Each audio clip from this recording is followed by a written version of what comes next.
এই যে বাড়ির গৃহবধূরা, এই যে চাল কুমড়া পাতার কত রেসিপি খেয়েছেন, এই রেসিপিটা একবার বানিয়ে খান।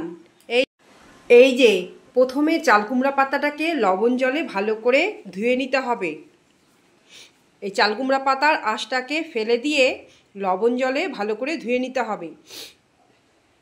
এইদিকে পেঁয়াজ কুচি, রসুন কুচি আর লঙ্কা কুচি দিয়ে সামান্য একটু জল দিয়ে সেদ্ধ করে নিতে হবে। ভালো করে যখন পেঁয়াজ রসুন এগুলো সেদ্ধ হয়ে যাবে, এবার চাল কুমড়ো পাতাটাকে দিয়ে দেবো এর মধ্যে।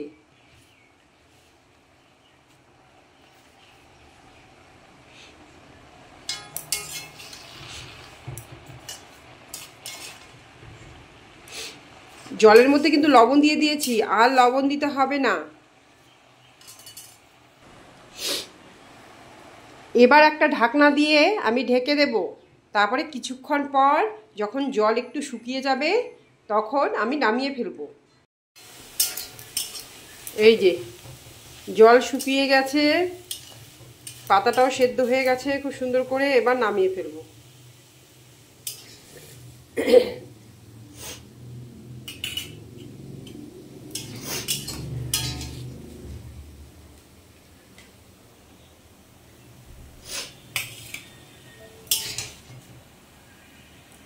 যখন ঠান্ডা হবে তখন সুন্দর করে এটা মেখে নেব।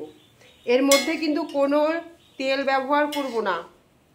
তেল দিলে কিন্তু এর স্বাদ একদমই অন্যরকম হয়ে যাবে। তেল ছাড়াই কিন্তু এটা দারুণ টেস্ট।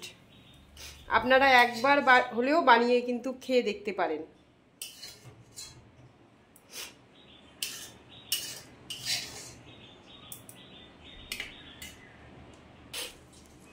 এই যে ঠান্ডা করতে দিয়েছি, ঠান্ডা হয়ে গেলে আমি মেখে নিব। এই যে ঠান্ডা হয়ে গেছে, এবার আমি মেখে নিচ্ছি। জলের বোতলটা সব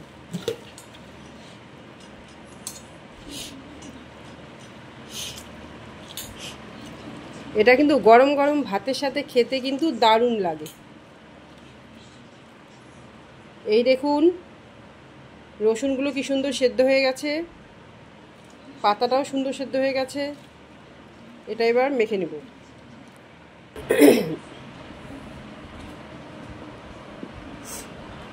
এই দেখুন গরম গরম ভাতের সাথে, এই যে গরম গরম ভাতের সাথে খেতে কিন্তু দারুণ লাগে।